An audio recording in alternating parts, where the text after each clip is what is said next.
many years ago, some correspondent asked me how many Uyghur lives in Turkey. At that time, Turkish population was 65 million. I told 65 million Uyghur live in Turkey. Turkey people came from Eastern Turkestan, Central Asia. Every day, every month, every year, Uyghur is coming to Turkey. Some of them live in Turkey, some of them going to Europe. I born in Eastern Turkestan, 1924 in Hotan. And my uncle was Mehmed Emin Bugra. He is the leader of that, at that time. He was the big leader of Eastern Turkestan. Till 1934, I was in Eastern Turkestan. I was studying in my country. 1934, in Eastern Turkestan, occupied by China again. Till at that time, Eastern Turkestan got their independence. They established the Eastern Turkestan Republic in Kashgar.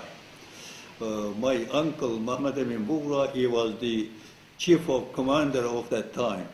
And when I was 9 years old, with my family, my mother and the father, we came to India, and then I went to them to Saudi Arabia to Hajj. And when we turned through India to Eastern Turkestan, Mehmed Emin Bugra was coming to India because Eastern Turkestan again occupied by Chinese forces. And at that time, with Mehmed Emin Bugra, I came with my mother and sister, the whole family, to India with Mehmed Emin Bugra. And he left me in India, Amritsar. At that time, there was no Pakistan, India. All country was India. Near 2 years, I studied in Amritsar, in India, in school, primary school. I was 9, 10 years old. And then we came to Afghanistan. Mehmed Emin Bugra came to Afghanistan, Kabul. I studied in primary school in Afghanistan, Afghan schools. 2 years there. Then after 1938, Kemal Atatürk got some students from Eastern Turkestan and the other Turkestan, Russian Turkestan, Chinese Turkestan, many students to Turkey to study. I was one of that students. And 1938, I came to Turkey when I was 13 years old, direct to military secondary school.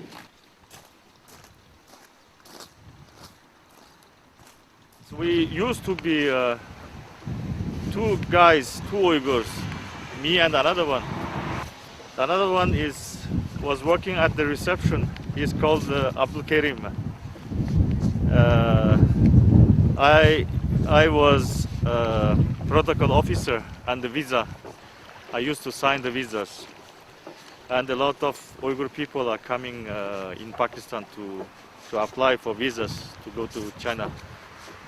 Then one day Abdul Karim received a telegram from China saying that his mother was very sick. He should go back immediately. And he was called by the consular ambassador to their office, and they had already bought a ticket, air ticket. He should go back the same day. I think it was Monday morning. Then he was very frightened. He said, "It's not possible. How my mother is sick?" He never, because 2 days ago he called home and his mother was fine. And he came to me. He asked me what to do. Then we called together the two, China, and we asked his family. Everybody said the mother is okay, no problem. It is a trick. Then we realized maybe the embassy was suspecting something about Kerim or me. Since Kerim was younger than me, and I was responsible for the reception work. Then we left the two, Kerim and me, because I was sure Kerim, as soon as Kerim was sent back, the next person was me, to be punished, to be sent back. Instead of being sent back by the embassy, then I preferred to go, to leave the embassy.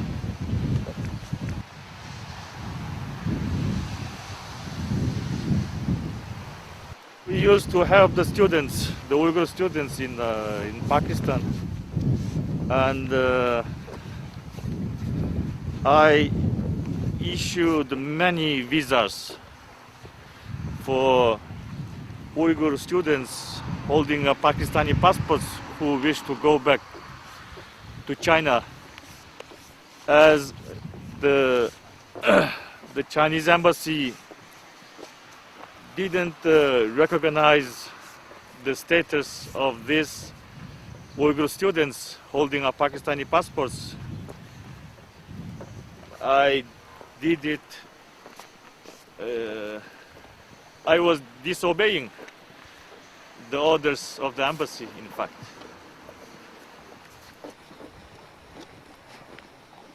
For me, it was not an important thing. For me, it's just based on humanitarian ground, because I thought that they were Uyghur people. Why they don't have the right to go back to their hometown?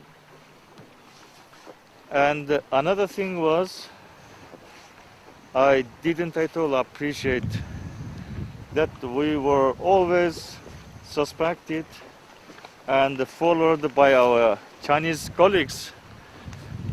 I think they didn't have confidence on me, neither on my colleague Abdul Karim.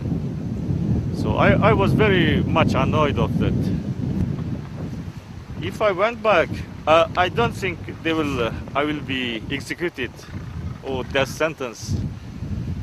But one thing is sure, I will lose my job. I will be sent maybe to the countryside or a labor camp. It's possible to reform. I was invited from our Eastern Turkestani people to organize a foundation in Istanbul. We established this organization, but at that time, 1989, I have been sent from Turkish government and United Nations to Afghanistan, 1.5 years like that. Then we came again, the foundation. The first time office was a small place in Istanbul, but 1990, Turkish government, Turkish foundation department gave us this place, this madrasa, we say, Damat Ibrahim Pasha madrasa, this use of this building. This is our Turkish state and Turkish foundation. The department gave to our exile Uyghur people, Eastern Turkestani people. And since 1990, I am again the president. We want to show, we want to explain we are a Turkish nation. We live in Eastern Turkestan. Eastern Turkestan is not a Chinese country, not a part of Chinese country, not a part of China. It is unfortunately, China occupied our country. And they say the Eastern Turkestan, Uyghur Autonomous Region. but Uyghur are not, they have no any right, autonomous right. Eastern Turkestan people, you know, they are very bad position, under press, under terror, everything. We don't have any human right. Time to time we are issuing, publishing books, and every month, nearly every month, we have some conference for Uyghur people, for Turkish people, to recognize Eastern Turkestan. And time to time we are going to give conference to universities, Turkish universities. They have very deep interest about our country, because you know Eastern Turkestan, the motherland of Turks people. Every year we are trying to give some international gathering in Turkey, in Istanbul or someplace. And time to time I am going, and my friend is going to outside of Turkey. For example, next week I am going to Saudi Arabia, Mecca. I am a member of Constitutional Council of Rabitatul Alim al-Islam, as represent my Eastern Turkestan country in Muslim world in Rabita. Every year I am going to Mecca.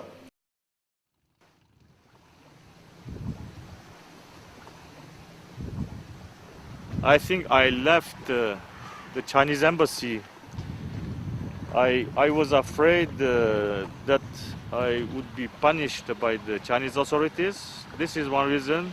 I think another reason, maybe more important, I was looking for freedom. I didn't support. I could bear no more that situation to live.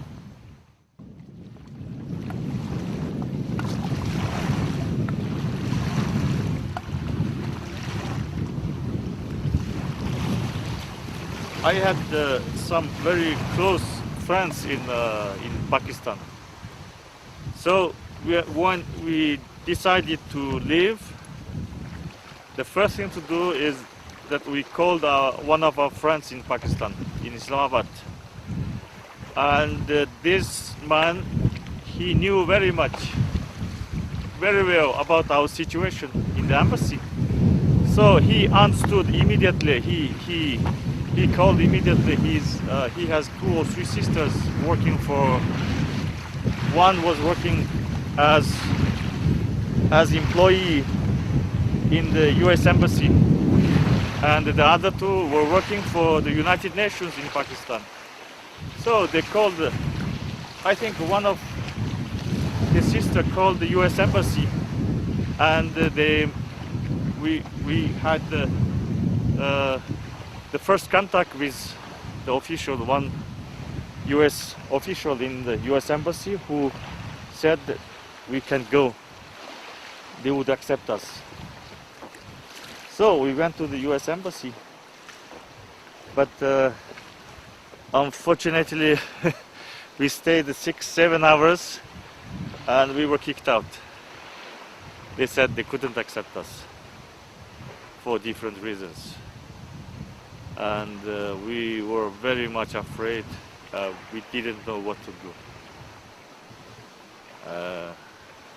So we left for Peshawar. You know, Peshawar is a frontier city near Afghanistan, and many tribal people living there, and with many refugee camps accommodating Afghan refugees.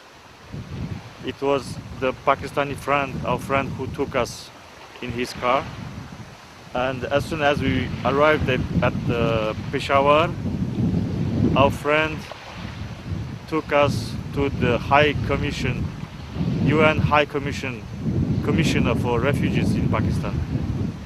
And it was the High Commissioner who arranged for us to come to Switzerland. Later we learned that the UN High Commissioner asked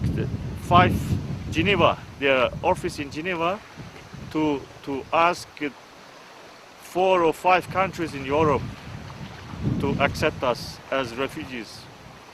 I think they said that the Switzerland was the first country who said, okay, these 2 months they could come to Switzerland. And later we saw a young official from the International Red Cross who visited us in Peshawar. Of course, we were living always in hiding, 7 days in one of his sister's house and 10 days in a remote village, as we were searched permanently by the Pakistani security force. We read it very often news in the local newspapers talking about us. Sometimes they said the 2 Chinese diplomats left for Europe on a ship from Karachi, and sometimes we saw a small article about us that we were caught and sent back to China. So from this Swiss official, we received our travel document issued by the International Red Cross, and our name were completely changed, and the reason to go to Switzerland is for medical treatment, and we disguised ourselves as Afghan refugees. I moved here 4 years ago, and as you can see, this area is dominated by Indian and Bangladesh Muslims. Even on the sign, you can see, apart from English, you can see Indian language there written. And if you go to the east, you may find that the oldest Chinatown in London. Then they have summed up the number of Chinese immigrants here as 150,000 Chinese population, and compared to 200 Uyghur. So even we can't to be called as a community. And you can see, as I told you, we have no more than 200 Uyghur, but only around 30 asylum seekers, and we have 4 organizations. Just like somebody making a joke saying that 5 Uyghur will establish 6 organizations.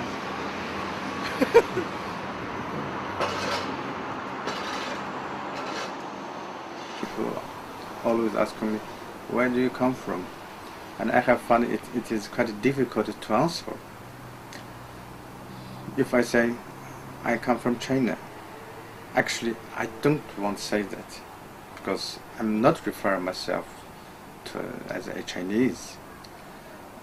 Maybe I was proud of that when I was a child, that under the communist education system, where everything is perfect than abroad. So we were living in a perfect world, so I was proud of that. I was a Chinese. Now I totally changed. As you can see, I'm a very happy man. Even, but inside there are so many sadness. I haven't seen my children for 7 years already, and my parents too. My mom is suffering with diabetes, and her eyes are going to be blind in few years. So if I can't make chance to see her, then she will never be able to see me again. Change nationality to be an asylum seeker in another country, it's not an easy decision to make. Only that when you have no choice. I spent 37 years of my life in refugee as a cancer surgeon. Later on, I have found that I can't cope with this region, with this society, foreign society actually, because we are becoming a foreigner in our homeland, in our own land. We are becoming a foreigner. English or British, the impression or in my mind, before I come here, I always think British, they are a bandit, Vikings. They took all these valuable things around the world here, and then they become rich. And now I have found that not well. Back to my homeland, I have been taught the whole dark side of English people. Now I have seen the positive side of the English people. It is much more than dark side.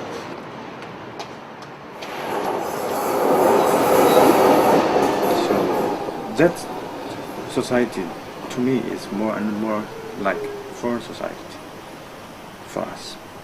So I chose to leave. Now I'm living in London.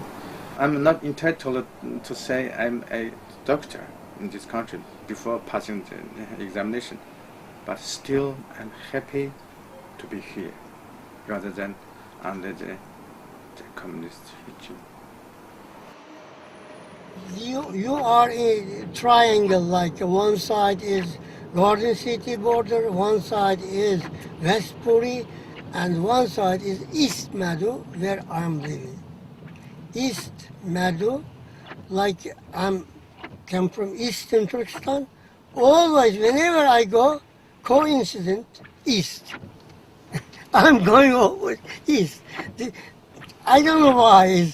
Whenever I live, even in Munich or Germany or here in the United States or somewhere, always I'm going to East. East. Okay. So we are going now to East Meadow. My father's father's father, 7th generation, was cotton farmer. And my father's father was what they call him? The all Kashgar's cotton, and the cotton producer was under my grandpa's and father's, what they call him, supervisor like that. Or the commercial departments, he was cheap. And my father, was recognized from the people. Who is the Ahmed? My father's name Ahmed. The cotton, the Ahmed. Everybody knows it. And secondly, my father was first time brought to Kashgar cotton factory to give the unemployed people some job. Approximately 100 people was working the cotton farm, and they bring the cotton, they separating from the seed going to other side, it comes up oil, cotton seed oil, and one side the cotton, clean it and pressed and export. My father's was born in Kashgar, and now I am the one single guy came to the United States, and almost I came to the United States when 1967. The reason I leave my country to get a higher education, I told you. If you ask me why didn't you get in your country the higher education, it was impossible. It was prohibited from the government, education minister, that the son or children of the capitalist bourgeois cannot permit enter any higher education. I was passing plus 10 to go to Tashkent University. Rejected because they have three examinations. One is from the school, like from the education background, must be degrees is excellent. Secondly, your health is excellent. Second, third, this is the biggest test. Ankit they call it. Your parents' background. They came to me this form to fill in. I said, what is your father is doing? If I say businessman, that's it. It's impossible to go to school. If you say farmer, it's possible, but they asking how much land you have, your father has. If you say, I have so much land, I work myself. Nobody work. That's good enough to pass. If you say, I have so much land, you can say, I have been working alone myself. This is 10, 15, 100 acre land. They don't believe it. I said, we work ourselves and the rest we rent or give other people. Or we employ some people, they work. That's a bourgeois, they call it. The bourgeois. The bourgeois has no right to go education. Okay? It was rejected me to go to Tashkent University and rejected second time Nanking University, China. And I had no possibility to get higher education. When I came to United States, my ambition was I will live in countryside like a small farm, and behind the farm is a small river, and I got a couple lamb or horse or cow, and I was thinking maybe couple chicken and with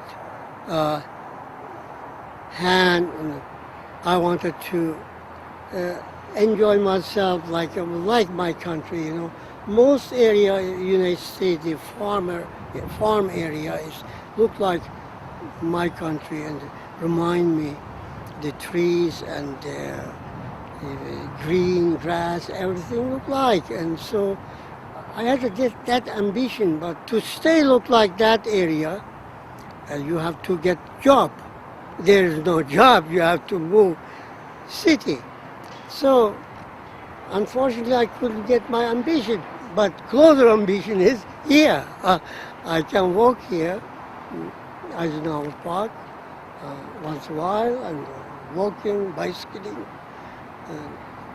and thinking, my past memory.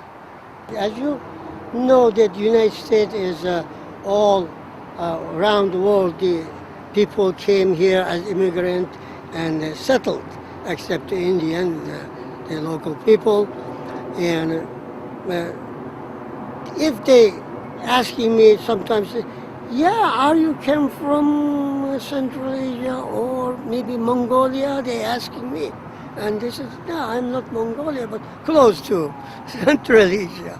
And then I have to say, what is your nationality? If they ask, I'm saying I'm a United States citizen now, but my original is I'm Uyghur from Eastern Turkestan. And they're asking me, where is Uyghur? Eastern Turkestan. I'm saying, I show the map, now is Chinese territory inside. So I have to tell the whole history. I have done a survey, undercover research by myself. It was a direct result from the survey our hospital has carried out. is about the rate of cancer patients. Because of that astonishing result, I started to make more detailed research by myself. Then I have discovered that in my homeland, lymph cancer, lung cancer, and leukemia, those three types of cancer are very common, even unreasonably high. And this is a clear indication that there is a nuclear radioactivity or radiation behind this. And I spent 2 years to make this research, and I got the result. At that same time, I decided to go. I left the country. And in Istanbul, at that time I was working in Istanbul University Çapa Tıp faculty as a doctor. And one day there was a friend of mine who called me and asked me if I was willing to give interview to two journalists from Channel 4. I said yes, why not? Then those two journalists have asked me a lot of questions. We spent 2 days because they have a lot of questions, and I also have a lot of knowledge on what they wanted. And they were very interested. Then later on they asked, I guess they have asked permission from London that to make a documentary film. And they asked me if I was able to go back to my country with them together. I said, yes, no problem. Then we went back, 5 of us. We spent the 6 weeks traveling around my homeland, and we took many samples. Even we cut one piece of wood and to examining the radiation in the wood. And we have got the result that local people in that region has 35% higher cancer rate than in China. But that effect of this documentary it's still affecting me. After that film being broadcasted, I was in Turkey. But I went back to Turkey, tried to continue my work, my job there. All of my friends, they stopped calling me. When they have found out actually what I have done, they simply stopped calling me. They simply passed the message to me that please just don't call us. And we do really appreciate that, but please, we are still here. So I totally understood that, so I just don't call. Then this film was first showed on Channel 4 in 1998, October. Then in December, there was a friend from Taiwan. He's a journalist. He sent a fax to me and telling me that Chinese Zhongli, Prime Minister Li Peng, going to visit Turkey and they're going to sign an extradition treaty. He said, now you have to be careful because so far I'm the only person who have done such damage, such harm to the Chinese government because of that nuclear film. It has never been happened before. So if this treaty come to the power, then probably I might be the first one. So I decided to go. Many people, when they discovered that I was a cancer surgeon, they said, are you actually regret what you have done? I said, no. No. I was quite calm, comfortable. I went there. And I thought, well, if they chopped my head off, what else? What's the big deal bigger than it? So what? Well, when you come to such determination, then nothing is serious. So I just went home. I communicate with my father. He invited me to come to Turkey, Istanbul, and he wanted to send me higher education. It was my first ambition. And I got the passport, regular passport from the nationalist government. At that time, the people was very, very scared. There was no guarantee, no security for the people.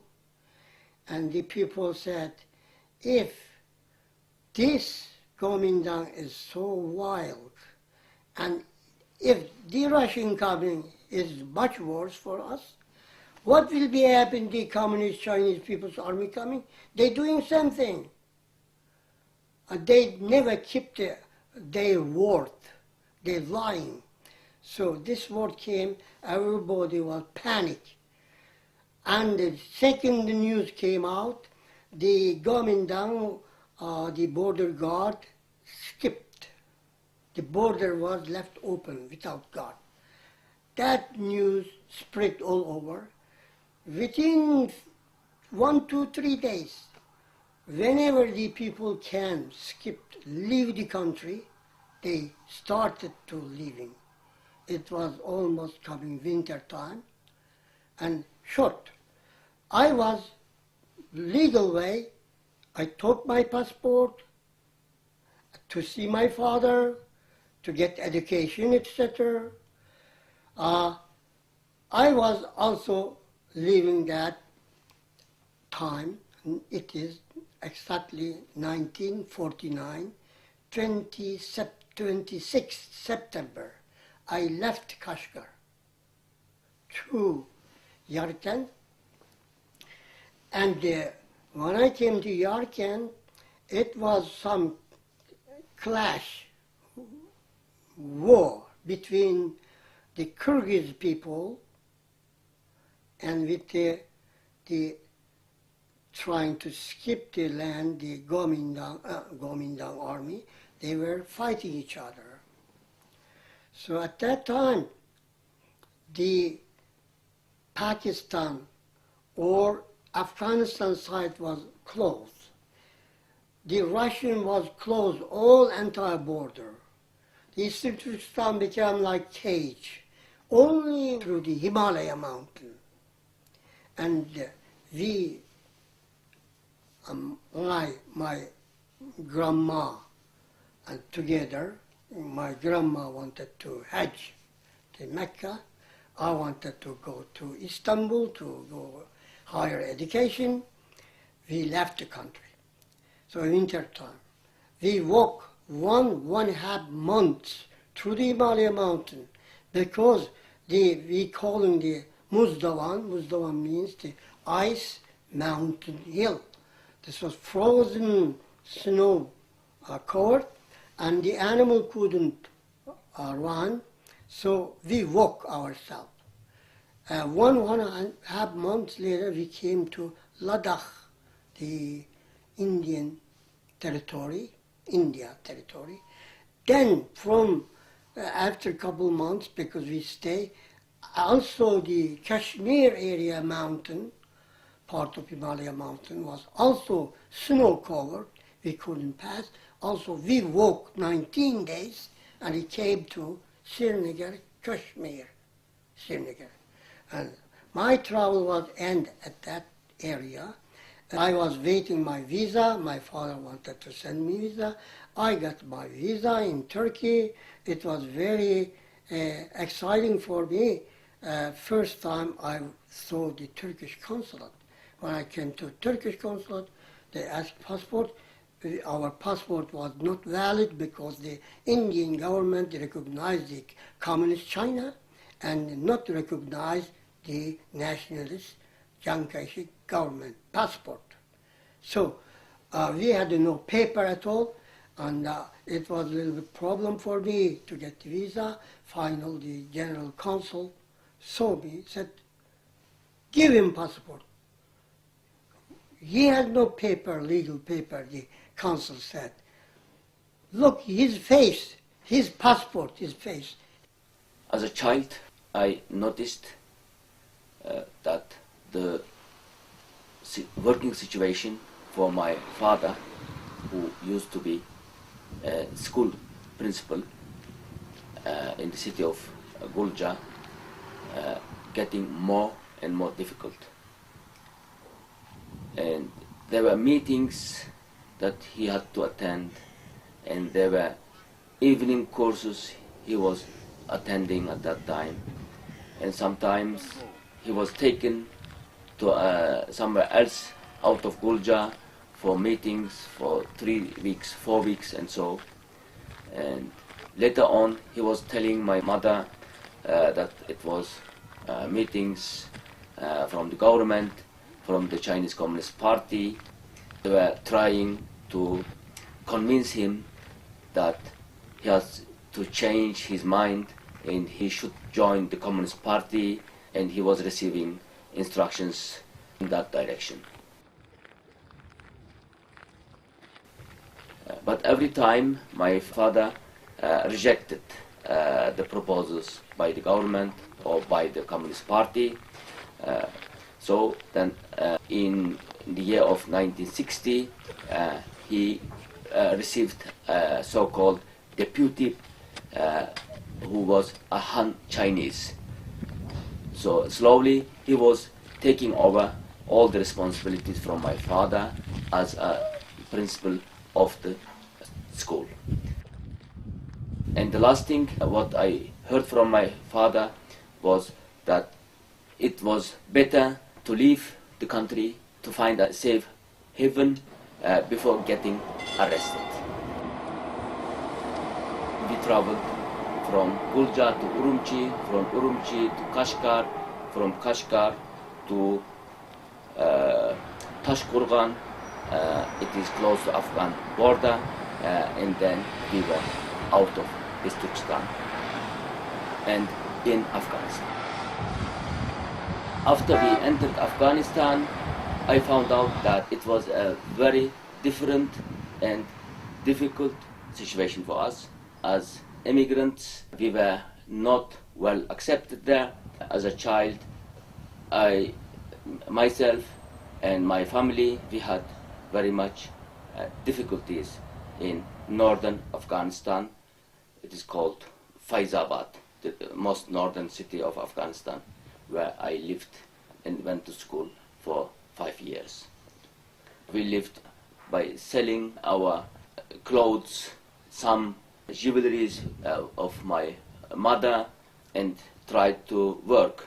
And for me, it was really a cultural shock, what I faced in Afghanistan. My father and others, they tried to find out a way out of Afghanistan. In Kabul, they went to different embassies, including Turkish embassy.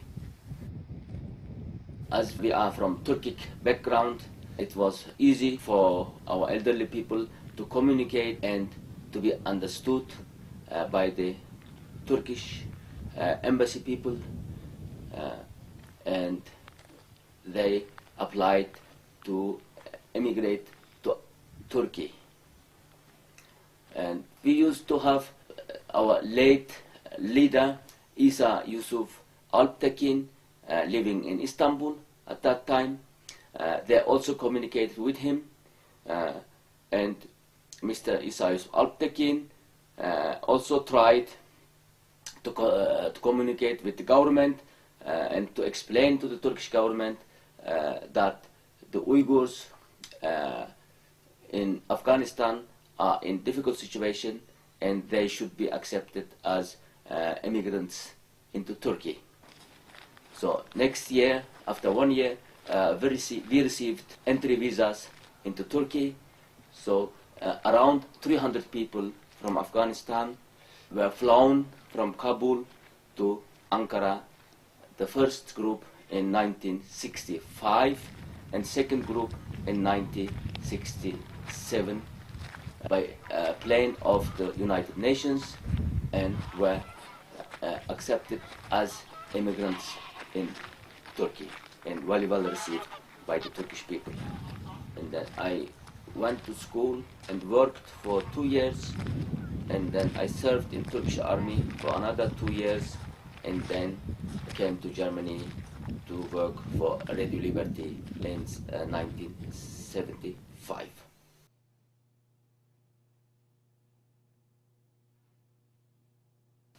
Soda qilib o'zimning xalqimga yordam qilaman.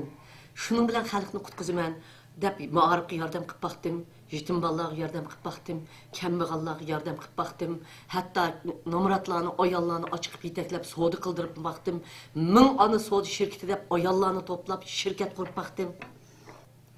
Andaki 1000 ana soda şirketini kurup ayollarni yetaklaydi deb u şirketni qurib baqdim. Ayollarni betish orqali bizning xalqimizni kichkina bir yetaklab ketamanmi ki, mush xalq bir o'zi bir iqtisodiy yuksalish bo'lsa, kichkina ma'rif jihatdan bolalarni o'qitib biroz yaxshilanadi. Shuning bilan bu butunlay to'salg'iga uchradi.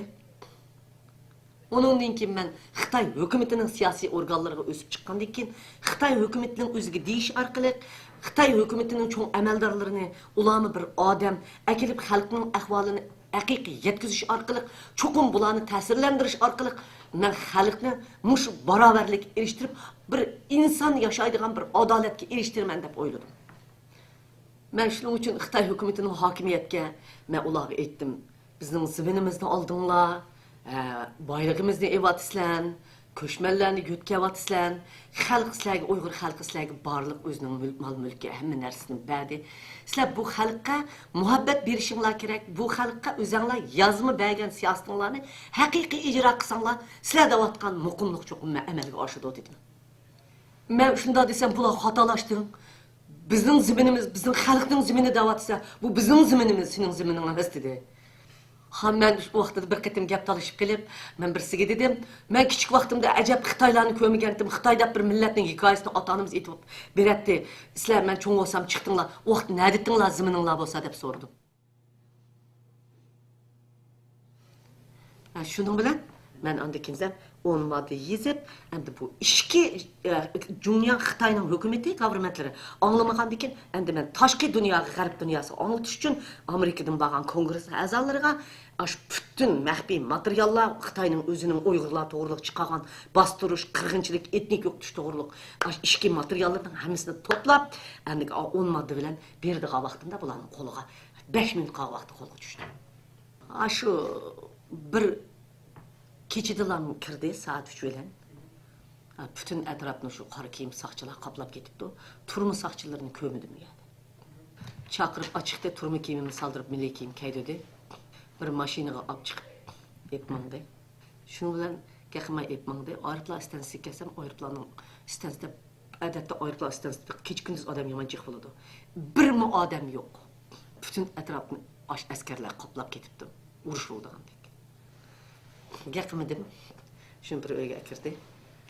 Biroz vaqtdan keyin meni shu aeroplanga chiqdi. Qarsam uning ichida harbiylar ekan. Maxsus aeroplan ekan, shu aeroplan bilan ketdim. Shuni Beijingga keldi. Beijingga kelib bir uyga kirdi. U yerda ondaki mendan tashqi ishlar ministridan odam kelib ko'rishdi. Uning oldida turmadim ko'rishgan ular, lekin bu yerda ular dedi, bir siyosatga aralashmaysan dedi. Uyg'urlar masalasini o'ltirib tugatamdik, tirik qilamdik. Bu davlat bizning davlatimizning ishki ishi dedi. Bu yerda sening bolalaring qoldi dedi. Iqtisod nurg'un iqtisoding qoldi dedi. Qanday qilishni o'zing bilsa, bir qatim xatolashding, ikkinchi qatim yana xatolashma dedi. Men nihoyatda islom shu xatoliklarni o'zinglar tuzdinglar degan bor edi. Lekin u vaqtda meni qo'yib bermay qaytib tutib ketmasin deb demedim. Xotirjam qilinglar dedim. Men Jungo xalqi ziyon keltiradigan hech qanday ishni qilmayman dedim. Lekin men siyosatga aralashmayman, xalqimga yordam qilmayman degan gapni qilganim yo'q. Gapingni tu dedi, ma'qul dedim. Shundan keyin bular chiqib ketib, lekin ikki Amerika elçixanasından 2 adamı geldi. Bir ayal, bir er. Yani şu çağda bana kuyaş çıkıvatkanlığını his kıldım. Resmi işendim. Ha, erkinlik rast çıkıdığa okşayma dedim. When we first arrived, if I compare how the Turkish people treated us and how the German people treated us, there were a difference. The Turkish people treated us more warmly, and here it was difficult to see that we were very much welcome. But later on, we found out that as we learned German and tried to communicate with German people, so it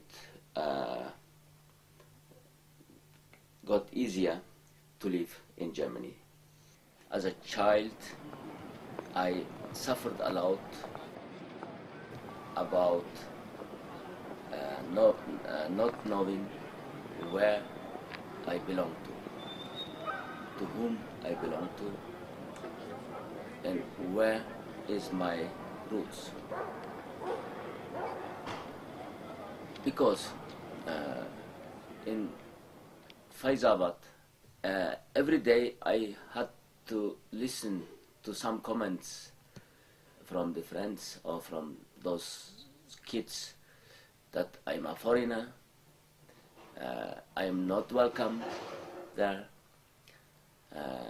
and of course it was childish, but they used also to say to me I was a child of communist. I think it was something very bad for them to be a communist. And without knowing, they were also shouting at me as a Chinese, which I think something much strange for them. So they were insulting me in that way. And in the school itself, I was the first in the school for 1 year. So my notes were very good. I received the best notes in the school for 1 year.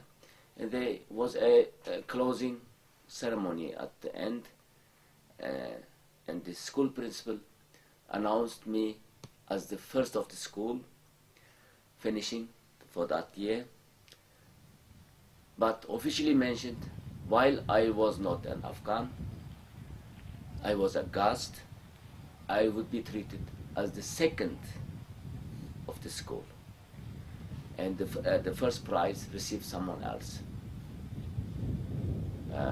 In one hand, it was good for me, good news to be the best at school. On the other hand, I was asking the question, why? Why I should be treated as the second, and why I was in Afghanistan. All this affected me very much. And as we came to Turkey, there were different situations. People were friendly, and we were accepted differently. They said, our Turkish brothers to us. It was good to hear to that also. So, and I came to Germany to work for the Radio Liberty, and there were more than 20 different nationalities at the radios. Okay, I worked there for my life. I mean, to make my life. On the other hand, so everyone was talking about his own history on the microphones, own culture. And as a young man, it had very positive effect on me to be among these different nationalities. And it also led me to do something for the Uyghur people. to do something. But what I can do, I think, is in the Western world, especially now in Germany, one of the ways was at least to try to make public the situation of the Uyghur people, and to try to find some people who would listen to the problems of the Uyghur people. I have a comfortable life here. Sometimes it was luxurious, sometimes less luxurious, but I never felt to be at home. And I will not feel to be at home until my end of my life. I mean, every Uyghur people in East Turkestan knows this. And it is their home. I want to say they would not will separate to go somewhere else. They would stay there. Just they should be treated equally. And as I said, should feel comfortable in their own country.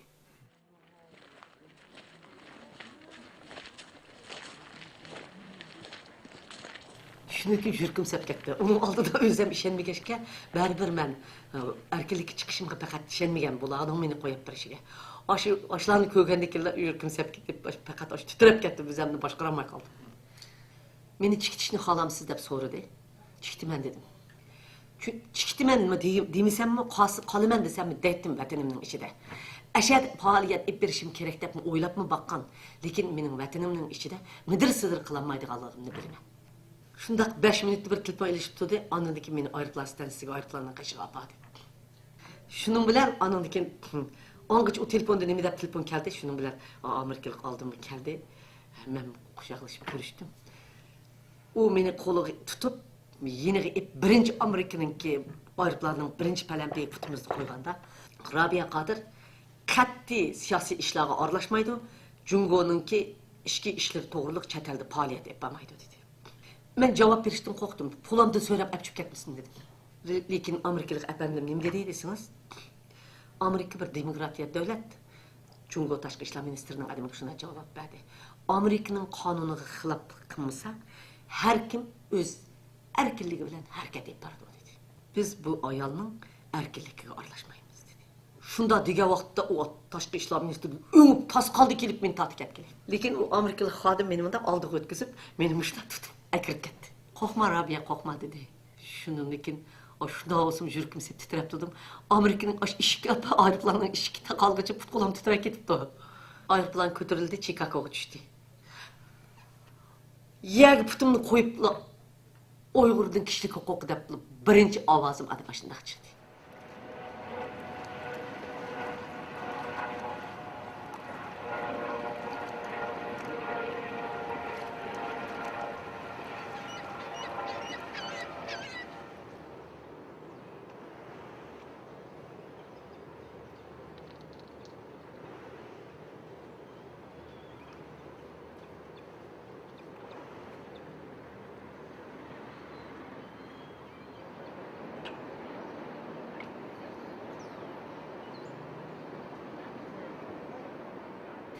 Şu Uyghur degan millat bor deb baqirdim dunyoga.